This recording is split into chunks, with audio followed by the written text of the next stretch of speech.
Welcome, welcome, everybody. Welcome.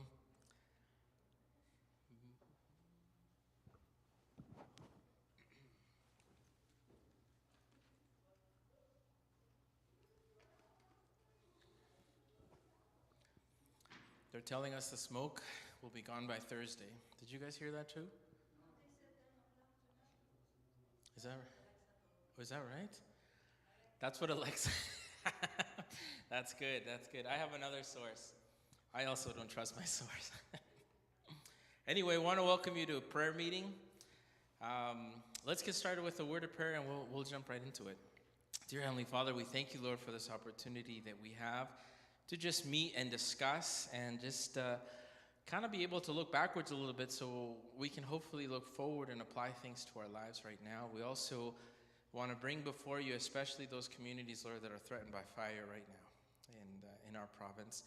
We also want to bring before you those that are actively fighting the blaze. They've been going for days and days, and the exhaustion is really setting in, Lord. And so we just pray for your guidance. We pray for your intervention. And we pray for rain, Lord, that the situation may change, lives may be saved. In your name we pray, Lord. Amen. All right, here's the, I feel like I should give a prize now. We've done 3 pioneers, okay? All right, first one was William Miller. William Miller, known as Father Miller. Second pioneer was, man, okay, you get the prize. Hiram Edson. Nobody calls their kid Hiram. That's what I remember now, okay? Hiram Edson. And then last week we looked at the captain, Joseph Bates. Joseph Bates. One of the things, by the way, that I neglected to mention with Joseph Bates, if you've ever been part of a committee in a church, I know me and Walter spent the whole day there a couple weeks ago.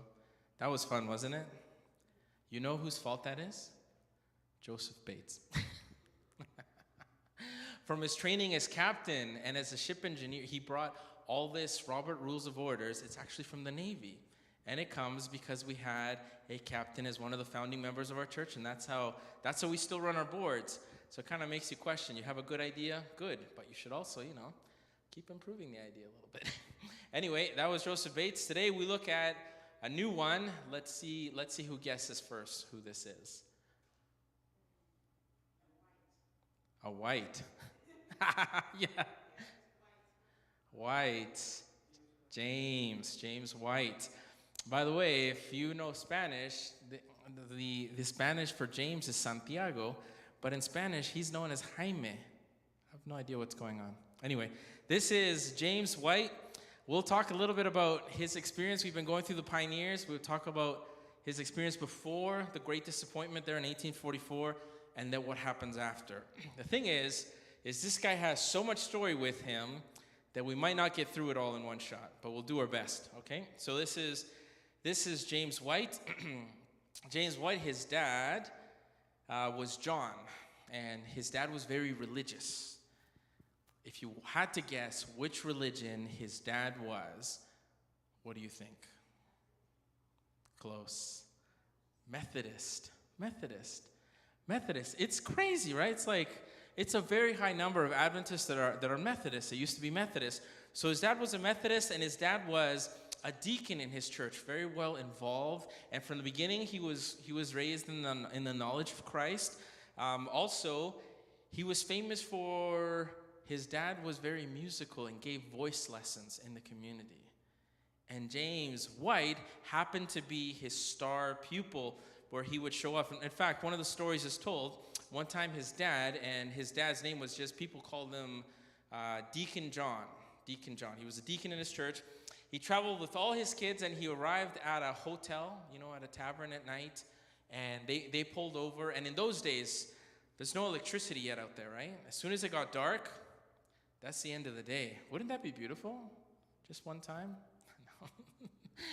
As soon as it was dark, and yet it had been such a long trip for the family said, why don't we go just, find a little quiet space in the hotel here and maybe just sing some songs. So they started a little fire, and as a family, they started singing some songs. But these guys the dad teaches voice lessons. They started singing just old hymns, and people started coming down from the hotel and checking it out. And before Before long, the entire lobby was packed with people listening to the beautiful music. Then in the morning, as they were headed out, the dad went to pay, and the hotel guy said, "No, no, no, no. You paid last night. That was the best entertainment I've had in my whole life. You're free to stay here anytime that you want to sing." How many brothers and sisters do you think this guy had, if you were to guess? 8? Have you been studying? He had 8. So there were 9 kids in that family. 9 kids in that family. But let's go right back to the beginning. James White actually almost died when he was 2 years old. He had a fever for a whole week, and the fever was intermittent with seizures. Nowadays, if that happened, it would be brain damage. That's what they would tell you, that it had brain damage. In fact, James White came out of that fever unable to see properly. The way it's described, he said that he was cross-eyed. He couldn't see. When he was 7 years old, he was taken to school with his siblings, and they started doing the letters. And this is how he describes it in his memoirs. He says, "I was reading, and the letters looked to jump around." Do you know what we call that today? Dyslexia. Yeah, that's right, dyslexia. But there was no word for that back then. So he was just sent home, and he was told, this guy will never read. He will be good at manual labor. And so James White was sent home. All his siblings went to school. By the way, school back then was different. In these farming communities, you only went to school for 3 months out of the year during winter, because you were needed in the fields back home when it was good weather. So there he goes to school. He doesn't go to school. All of his siblings go to school. And at the age of 19, his eyes, he had very weak eyes, very cross-eyed. His eyes are suddenly fixed. So he tells his dad, "Can I go to school?" His dad's like, "Sure. You know you're 19 years old and you're 6 feet tall, right?" So he goes to the local school and he says to the teacher, "How can I learn? Is there any way that I can learn?" And the teacher says, "I have no extra time. You're going to have to sit with the little kids just like everyone else." So picture this, a grown man, 19-year-old man, straddling one of these tiny chairs. You see it? All the little kids, "Hey, don't take my lunch. That's my lunch, okay?" A 19-year-old James White goes to school to start all the way from preschool. And for 41 weeks, check it out, 41 weeks, 12 weeks in what we call elementary school. By the way, would you have the guts to do that at the age of 19 to start school, never having read anything in your life? Okay, and then 29 weeks to do the rest of school. That's 42 weeks. And he did from grade 1 to grade 12. And in fact, he did so well that his teacher recommended him to go to a teacher college. And back then, you only had to go for 1 year. He went to 1 year, and the guy who had sat with the little kids was teaching the following year.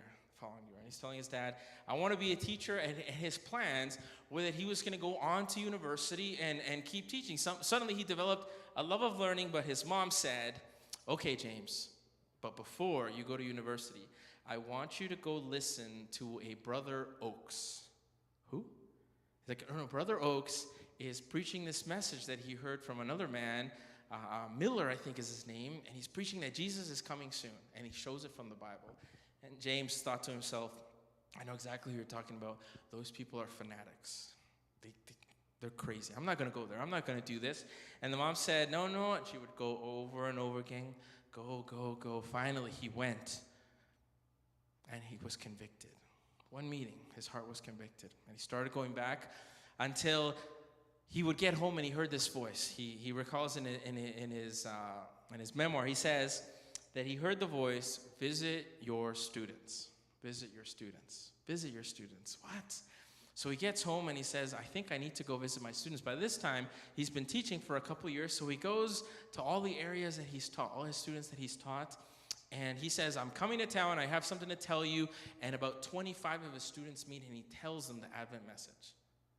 All 25 of them give their life to Jesus and become part of the Advent message. And he says, he hears another voice and tells him, "Go preach. You're not going to be a teacher.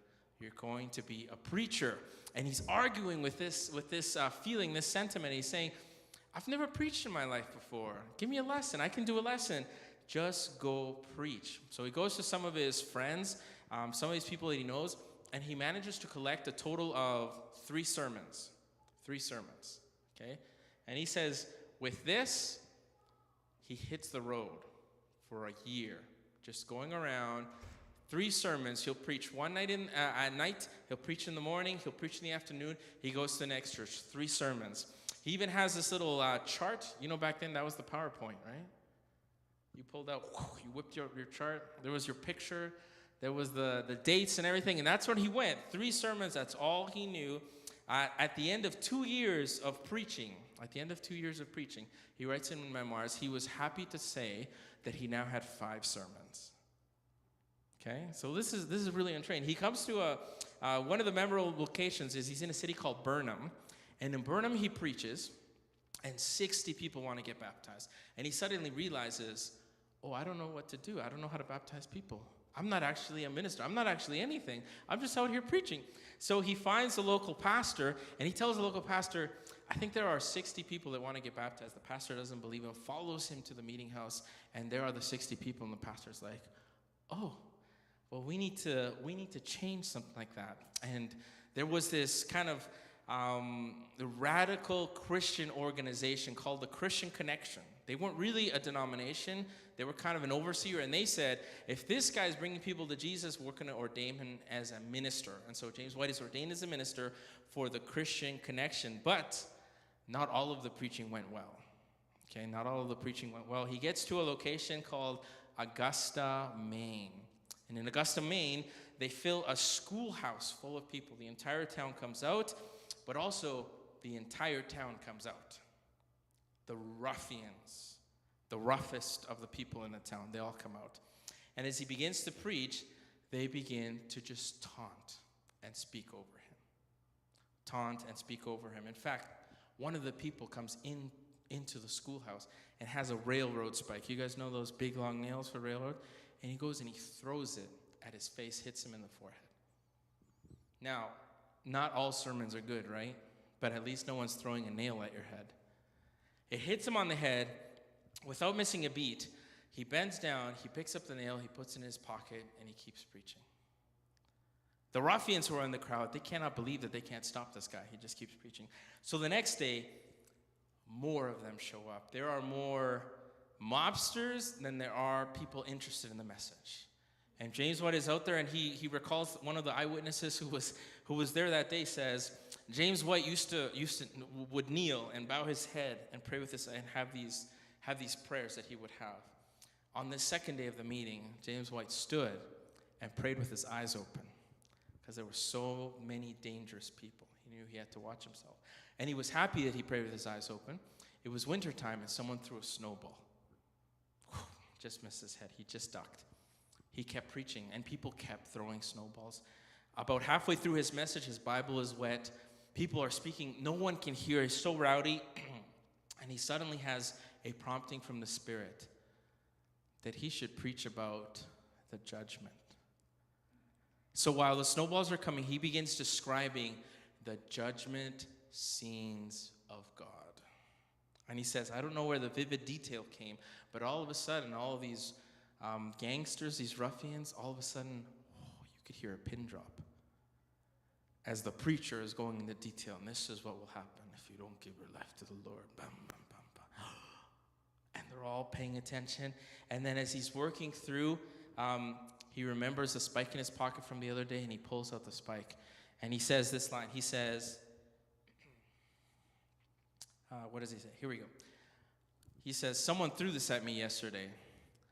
And some of the people in the crowd wanted me to respond to this. Someone in the crowd would want me to resent what this happened. But he says, why should I resent this insult when my master had spikes such as this driven through his hands? Have you heard of a better object lesson? As he holds the nail in front of the people, that night, 100 of the ruffians come forward asking for prayer. Asking for prayer.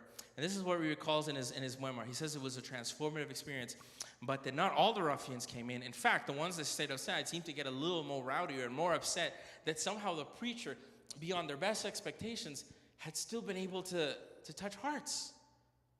And so he's trying to make his way out of the crowd. And what he remembers is he remembers a big, powerful hand just grab his shoulder and bring him in. And he said, this was an arm that I did not recognize, but at the same time was familiar with. And he felt this arm guide him through the crowd. And as he was guiding through the crowd, people split. And then as he turned around to see who was guiding him, the person was gone. And so in his memoirs, he says he believes that that was an angel. So we move forward to another one of his preaching stories. He just had an agenda to get the message out. On one occasion, he was preaching in one area of town, and he had gotten to the end of his message, and the people said, Brother James, it's so late. Why don't you stay with us? Why don't you stay with us for the night? And he says, I can't. I have a commitment in Lisbon Plain. And Lisbon Plain was about 18 miles away. And he says, and I'm going to have to hurry, and if I'm going to make it there. So he gets on his horse. By the way, you know most of these stories happen in winter. He gets on his horse. It's winter, and this should tell you something about James. As he got on his horse, he realized how much of a sweat he had worked up preaching. See, when you see that picture, you go, oh, look at that guy. He never moved, never smiled. I bet you they preached monotone. No, it would be such a preach. So much energy would go into this, they would have to change their shirts. By the way, one of his favorite moves that Brother James would have when he would start is he would grab his Bible and he would begin beating out the psalms, the hymns, as people were singing. And he would demand that they would sing louder. And he would clap and he would stomp. Can you picture that? Can you picture that? That's what we're like. So here he is. He's all sweaty. He's tired. He's worked really hard. But he rides that horse through the night, and he feels his clothes getting crispy, you know, like when it's been wet and it starts freezing together. And he makes it. He finally makes it to the end location. He gets there. He gives his horse to one of the attendants who's there. He says, please take care of my horse. And he walks right into the church as the pastor of the church is saying, let's have our benediction. Our preacher couldn't make it. And he walks in. No, the preacher's here. And the people stay. He walks right into preaching. And eyewitness accounts say they couldn't understand the first 2 minutes because his teeth were chattering so much. And eventually he gets warm again, and he preaches the message. And throughout his life, throughout 1842 to 1843, conservative estimates say that because of his ministry, because of his preaching, 1,000 people came to the Lord. This is pre-internet, pre-phone, pre-car. By the way, at the end of this series that he did, he comes out and he notices that the attendant didn't take care of his horse. And the horse is there. And if you ride a horse really hard, you have to take care of them. I've heard this many times. You can't. What is it? Don't leave a horse wet, or what is it? Do you have any farmers in the house today? Yeah, you have. Exactly. Or they get very sick. And his horse got very sick. And what's funny is in his memoirs, the horse getting sick takes a big chunk. It tells you what kind of sensitivities he had, right? How he acted with animals. Okay, but let's get to the good part. He's invited to preach at a place called Portland, Maine. Okay, when he's in Portland, Maine, there was someone else at that series, and it was a 16-year-old girl by the name of Ellen Harmon. And at 16 years, by the way, we're not doing Ellen White today. They're kind of connected a little bit. We'll do it a little bit, all right? But we'll come later. That was the first time they met. And she shared one of the visions that she had. One of the first visions that he had, that she had. We have this vision in early writings. And it's the vision of the faithful flock, staying on the straight and narrow. And he listened to this vision once. And after the first time, he was a supporter of the spirit of prophecy. So it just took one time. But this is just the first time they meet. They don't yet know anything about each other. We'll come right back to it. Okay, so winter was over. His preaching was over. He was ordained as a minister. He's brought back. He goes back to his hometown. Lives in Palmyra. He's living with his father. He says, I need to make some money because I want to go back preaching again in the fall before Jesus comes. So he's put on a crew. And back then, if you wanted to get some hay, you guys know the hay. Nowadays, if you want hay, you sit on a nice machine, and the machine just cuts it for you, puts it together, makes nice bales. Back then, It was a scythe. It's a giant knife. And you cut away. And he's put on a crew, and immediately the guys go, oh, this guy's the new minister. Ministers are wimps. They're so weak. And they devise a plan. Why don't we put him in front of us, and let's just catch up to him and just maybe scare him a little bit. And James becomes aware of the plan, and he says, I'm going to go ahead of them, and I'm going to mow better than they are. And he starts doing a wide berth.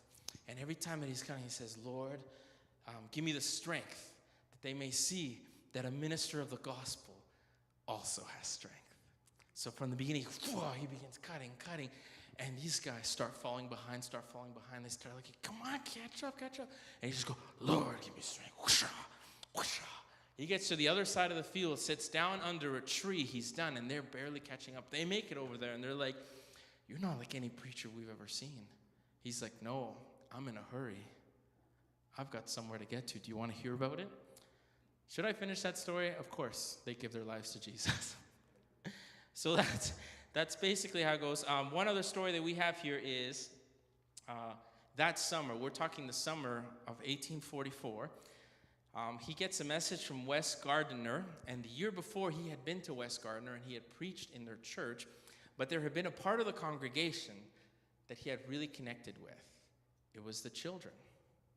There were about 25 children in West Gardiner, and the children had convinced their parents to invite James White back because they wanted to be baptized. But the pastor of that church said, let me see, where's this question? He says, what kind of experience does Mr. White suppose these babies have? That's what he tells James White. So James White, in front of the congregation, he says, let me ask them a couple questions. And the question he asks is, he says, answer me this, kids. Why do you love Jesus? And one by one, the kids begin presenting clear, concise, powerful testimonies where there is not a dry eye in the congregation. And finally, James says, if there is anyone present who is now opposed to me baptizing these children, if so, please stand. Nothing. The kids were baptized, and other adults came forward, giving their lives to the Lord. So we get to that part of the story that unfortunately we see with all these pioneers. October 22, 1844. James was waiting for Jesus to come back. Jesus doesn't come back. The next day he goes into town. He sees one of the regulars there, goes to him, and he says, I see you didn't go up yesterday, did you, James? And James actually had a really quick wit, and he says, and if I had gone up, where would you have gone? He goes, whoa, okay, all right, you got me there. He's invited. There's one evangelist. His name is Jordan Orrington. And Jordan Orrington has a sister. Her name is Sarah. And Sarah has a friend whose name is Ellen Harmon. Okay? They have a friend. She's about 17 years old at this time. And they're invited to go to the same event. And when they get to the same event, they have a real conversation for the first time. And James asks her, what kind of ministry is it that you do? And Ellen White gives her, well, she's not Ellen White yet. I just spoiled the story. Ellen Harmon. See what I did there? Okay. Ellen Harmon says, I think that, she says, right now God is calling me to oppose fanaticism. This had been right after the Great Disappointment. I don't know if you know this, but there were a lot of fanatic elements that were coming into the church at that time. There was one specific preacher. His name was, what's his name? Did I write it down? It'll come to me. Anyway. There was one fanatic. Here we go. Starkweather. There was one fanatic preacher who said, the reason that Jesus didn't come back is because of the idols that you had. And there were actual recorded sermons of him. Were not recorded, written down, right? Written down where he would tell people to give up their idols. And he had people whose idols were their dentures. And they would bring them to the front. And he would have a great bonfire. And he says, this is why Jesus didn't come back. So there were elements like this. This is real, right? By the way, your dentures are not your idols. You can keep them, okay? They're a blessing. Anyway, this is what she tells James. She says, and I've been called to kind of confront that, but I've also been told that there will be great danger when I confront these fanatics. But God has said that he will send me a protector. Oh, is that right? Okay. All right, a protector. James is a big guy. Maybe he's the protector. But as he writes about his memoir, about meeting this conversation with Ellen White, he says, Ellen White, I did it again. Ellen Harmon, he says he was really taken aback of how she spoke of the love of Jesus. And then there's a line that says, he describes her eyes as big and gray, okay, and how often she would smile. And then being musical, he described her voice. He said she had an excellent contralto voice. Contralto, right? Is that how you say it? Contralto? Richie's my choir guy. Is it contralto? All right. So contralto, in case you don't know, is the lowest female voice that you can have. That's the voice that Ellen Harmon had.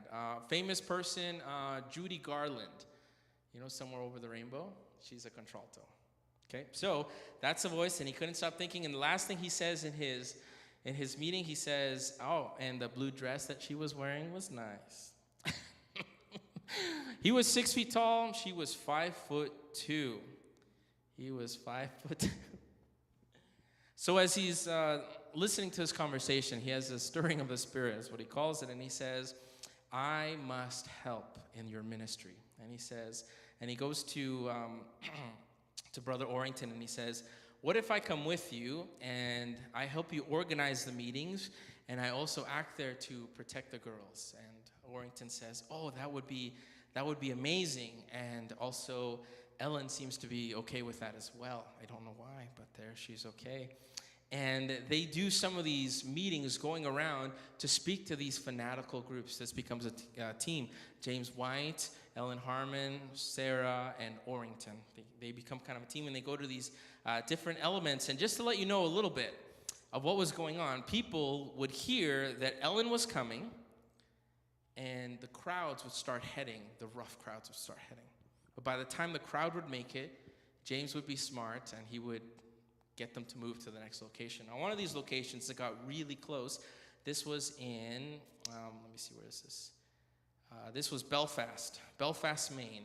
He knew the crowds were coming, so he snuck out everyone out the back door, and he had a boat waiting for them, a steamer boat. He put them on, and he sent them across to Portland, Maine. Unfortunately, he had to then return the steamer the next day, so him and a couple of other friends rowed the steamer up and took him back to the location, and there was a crowd of ruffians waiting for them with sticks. And they said, "Where's Ellen?" And he says, "She's gone." "Okay, let them have him." And they beat them. This is exactly like it was first century Christians, and they spend the night in jail. So this was the kind of scenario that they were running to. By the way, we don't have those fanatics in our church anymore, not like this, but they're still around, okay? So this was something that they were dealing with. One of the memories that he has is in one of the areas they were preaching was called Topsham. There was a sister, her name is Frances Howland. So I can get a picture. Oh, that's James and Ellen. Actually, let me skip to the story about them. Okay, so while James and Ellen were going around, speaking to fanatics, doing this thing, there was a rumor that started going around. It says, there's impropriety happening. How can a single lady and a single man be going around? They knew they weren't doing that. They were well chaperoned. But Ellen's mom sends her letter and says, "You are to come home immediately, young lady. We can't even have a hint of rumor." So Ellen goes home, tells her exactly what has happened. And James follows her, and he says, they have the conversation. This is the conversation that they have.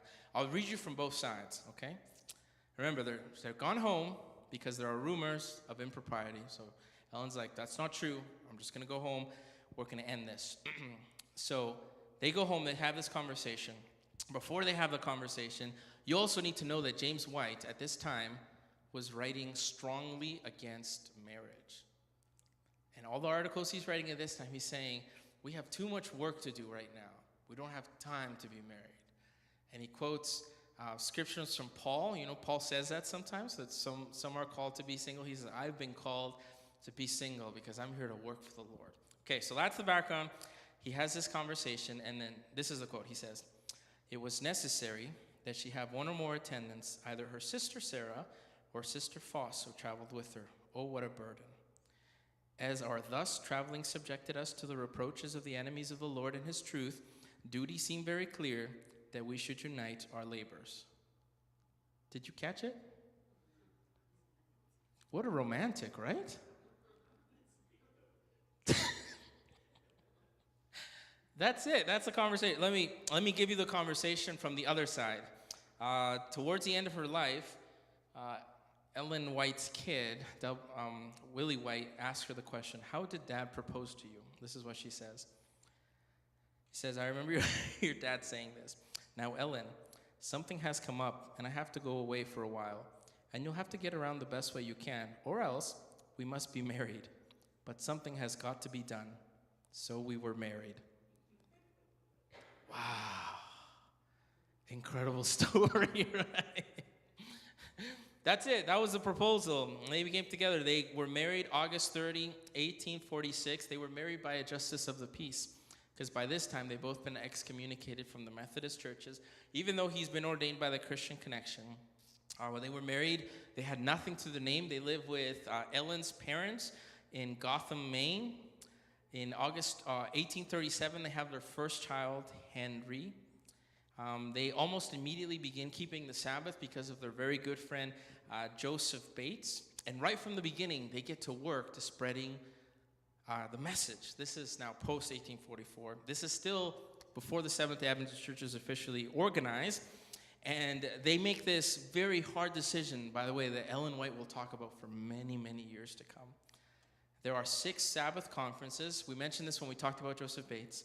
And these conferences, the future of the church is being decided, whether Sabbath will be followed or not. They're requested to be at the 5th conference in Topshan, Maine, and they make the difficult decision. It is so far away from where they are, it's in the middle of winter, that they go talk to their good friends. Their good friends are the Howlands, and they take their 15-month-old child, Henry, and say, "Could you watch him?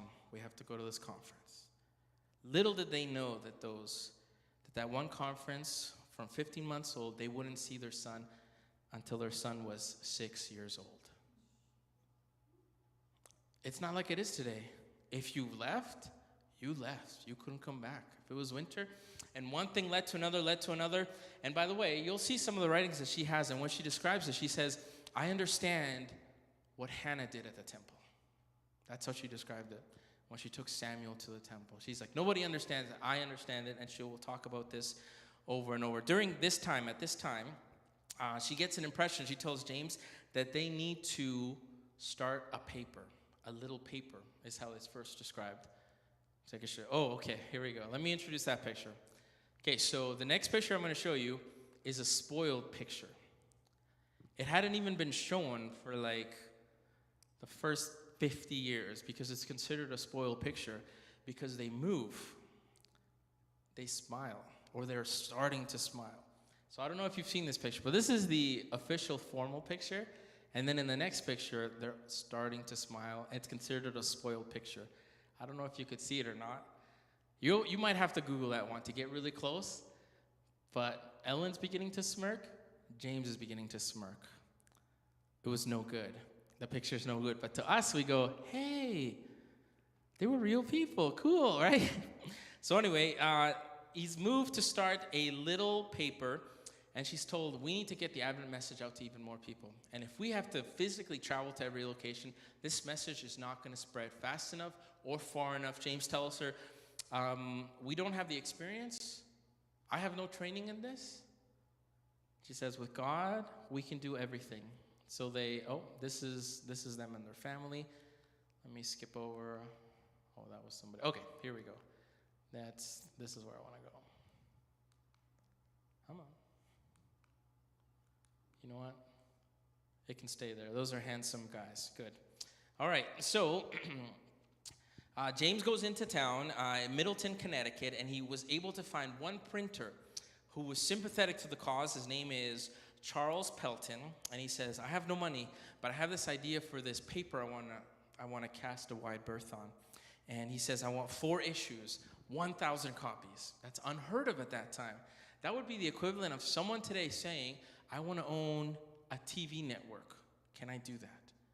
That's the kind of vision this is. We hear that and we go, oh, it was just printing, whatever. I can go to Staples and print. No. The technology, the equivalent today is a television network. It's such a big dream. They go and the guy says, okay, I'll tell you what. We'll run the 4 issues and you don't have to pay me anything until your people start paying you for receiving the paper. First of all, that's a huge miracle. Unfortunately, he lives 8 miles away. So for the next 2 months, James White is walking 8 miles in the morning to go talk printer and walking 8 miles back. 8 miles in the morning, 8 miles back. They're at a place in their life, they're so poor, they have zero transportation. Finally, the paper is made. They take delivery. He's able to beg and plead that his neighbor let him borrow a wagon and a horse, and they bring the 1,000 pages home. At the home, they have Ellen. They have one of the people who's helping them. Her name is, what's her name? Ellis, I think, yes. And there they are in the living room, hand-folding the paper, putting it into envelopes. By the way, envelopes back then were sewn together. So someone else is sewing the envelope, someone else is putting the addresses. They're putting it together, and they pray for the paper. They pray for every single issue that is to go out. And, what does Ellen do the next week? Oh, yeah, she has a baby. She was pregnant. She was 9 months pregnant when that happened. And they have their next son, James Edson, and this paper becomes later the Advent Review, which today is the Review.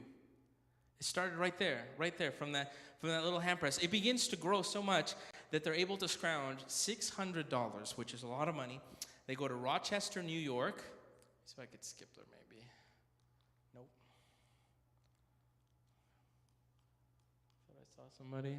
Nope. Okay. All right. They go to Rochester, New York, and they buy a hand press. And if you've never seen a hand press, have you ever seen a tortilla press? Similar. One at a time, somebody spins a wheel, and one paper at a time, one page at a time gets printed. They buy a hand press, $600. Hiram Edson, remember from before, it is at this time that he sells his farm so that they can get this hand press for the folk. They rent a building, 124 Mount Hope Avenue in Rochester, New York. It is on such a thin budget. They have 8 workers. This, by the way, is a picture of the workers right there. 8 workers. The workers live, work, and breathe, and do everything in this building. And they have 0 salary. The things that they're eating, they talk about that a lot. Potatoes were too expensive, so the food was turnips and beans. Oh, that's the hand press. Thank you. And one of the people who worked there, by the way, there was only 2 workers that were over 30 years old in that hand press. So I need you to picture this. I need you to picture that the Adventist Church took on such a bold media campaign, which was led by 30 and unders. Can you picture that? That's what's happening right there. They're leveraging absolutely everything, going for years with nothing. This is what Uriah Smith says about the diet. He says, I like beans, and I don't mind eating them every day. But when it comes to making them a regular item of diet, I must protest. Years later, Uriah Smith is again asked. By the way, Uriah Smith, we might do him later if we have time in our series, but he ends up becoming the editor of the Review and Herald later on. And he's commenting one time, he remembers they couldn't even afford the proper cutting tools, and it was up to him with a penknife to make every square come out. And this is what he says. He says, years later, Smith commented, we blistered our hands in the operation, and often the tracks in form were not half so true and square as the doctrines they taught.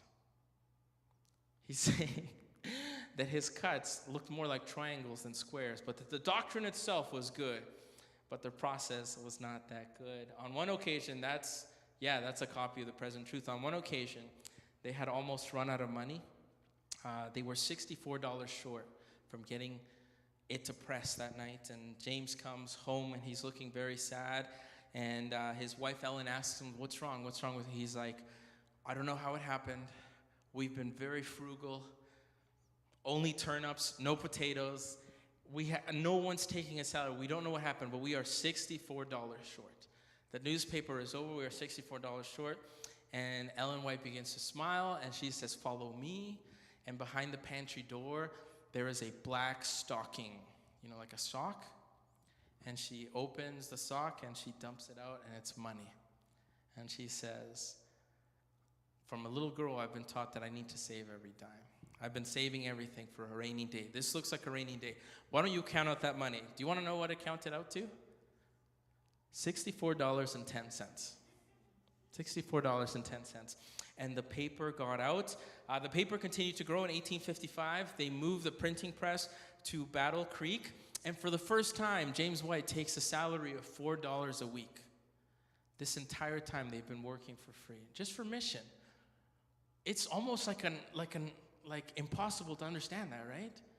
Where somebody would be so devoted to the mission that you can get these young people, these young adults, working end on end because they believe in the message so much. They believe that Jesus is coming back, that they're not even bothered that there's no salary.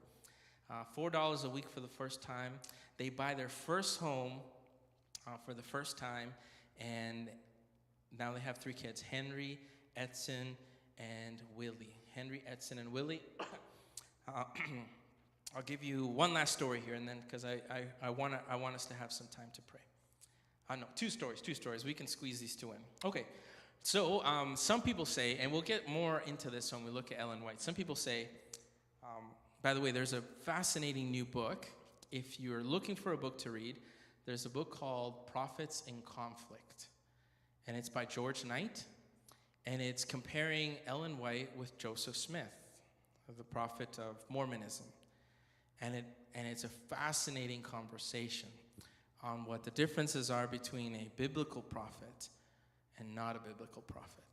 So anyway, if you're looking for a good book, that's a good one to read. And I'll just give you one little tidbit that happens at this time to tell you about this.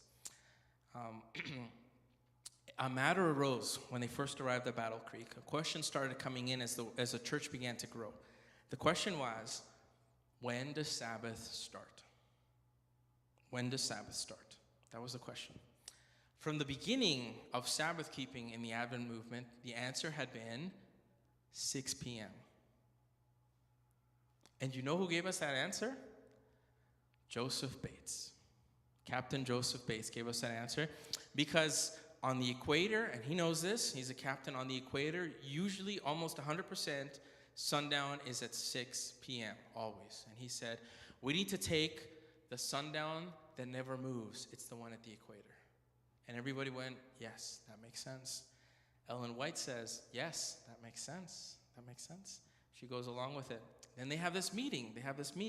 And J.N. Andrews has said he's found some new light. And then at the last minute, he can't make it. So he sends some notes instead. He writes a little paper, and he says, read this. And when they get to the meeting, they read the paper, and in the notes, he's the first scholar in the Adventist church who learns Greek and Hebrew, and he tells them, when the scriptures say evening, that is sundown. And he goes one text after another, saying that. And they take a vote at this meeting. Should we start following the Sabbath on sundown? Everybody goes like this, except for Ellen White and Joseph Bates. And they both go, no, it's supposed to be 6 o'clock. It's supposed to be 6. Now, the thing is, if we had Ellen White on a pedestal, if we said that her word was above the Bible, then she could have just turned around and said, it's going to be 6 o'clock, and we would be doing sundown at 6 o'clock. We would be doing Sabbath at 6 o'clock, but that's not how it was. It was Bible supremacy, and the delegates said, no, look at what the Bible is saying. Look at what the Bible is saying. And Ellen White and Joseph Bates go in prayer. Do you see that process? We don't get our doctrines from Ellen White. We don't get our doctrines from one person. It's a community process. And at the end of the conference, both Ellen White and Joseph Bates are convicted. After 10 years of keeping a 6 p.m. Sabbath, they then move. This happens at Battle Creek. We'll end with this story. In 1856, Willie, he's the little guy, he's 20 months old. And there were a lot of guests coming to the house that day. This is the house in Battle Creek. The person who's taking care of Willie, her name is Jenny. She's just a young lady. And Jenny is watching Willie out of the corner of her eye. And there's a tub of water in the living room. Back then, by the way, this is how you took a bath. The dad took the bath first, then the mom, then the next kid, and the youngest would be the last one. And you wonder why little kids barely made it. Anyway, a different time, right? But there was the water. It was ready for someone's bath. And the fire was waning, and Jenny turned around, looked at Willie one last time, and went to grab some firewood just outside. And when she came back in, couldn't see Willie anywhere. She's looking around very desperately. And then she sees a little foot just coming out of the tub. She pulls Willie out, and Willie's not breathing. And so Jenny begins to cry, just hysterical. Ellen comes in. She's just in the other room. She comes in. Ellen comes in and says, What happened? And she says, I just turned my back for just a second. Willie went in the water. He's not breathing anymore. And Ellen asks, was the water hot or cold? And he says, it was cold. We know it was cold. And she takes Willie, and she takes him outside of the house onto the grass, and she begins to just massage his chest, then to gently rock him back and forth. Very soon, remember, there's a lot of people in the house. They start coming out, seeing what's happening. The commotion builds. This whole crowd goes around, and people start whispering. There's actually one lady specifically who says, Get that dead child away from that lady. She needs to give up. By this time, James White has entered the picture, and he says, no, let her keep doing what she's doing. And she keeps rotating the kid, and she keeps lying on top of the kid. She's doing whatever she can think of. And after about 5 minutes, he begins coughing. The water comes out, and Willie makes a complete and total recovery. And it becomes a testimony to the community as well, and to God's goodness. So we'll end on a good story there, because there are going to be some hardships ahead of time. But what I want to leave for you today is just a little taste of the kind of passion for mission that some of these people had, right? And what would that look like in our life? Where instead of saying, I think Jesus will come when my kids grow up. No, Jesus is coming today. Jesus come in my lifetime. What am I doing right now to make sure that absolutely everyone hears about it? And just to have that passion and that fortitude to take a spike, someone throw a spike, come on. To be able to go into those areas that are most needed and preach the gospel. So this is just a little taste. Next week we'll come back. And also just to see that almost half smile. They were okay people. They weren't all stiff. They had passion. They preached. But anyway, let's leave some time for praying. Let's divide into groups of 3 or 4, and let's keep those families up north that are getting overtaken by some of those fires. I think Drayton Valley, are they still evacuated? Do you guys know?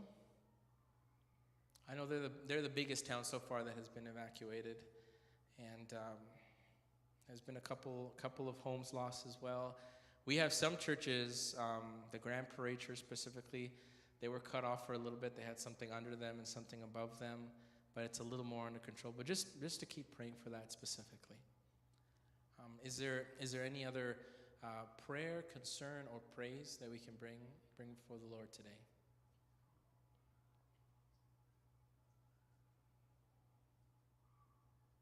Yes. Okay. Yeah. It's getting closer. The second coming. We pray. Absolutely. Absolutely.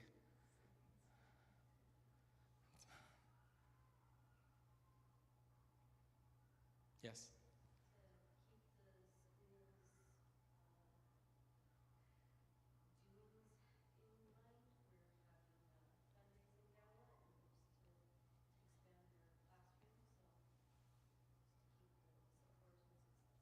Awesome. Yeah, absolutely. We have an awesome school.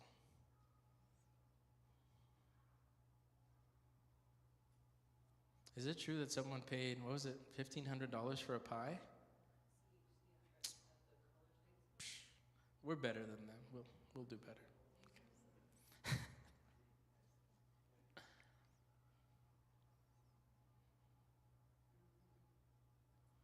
Okay, let's take some time. Let's take some time for prayer.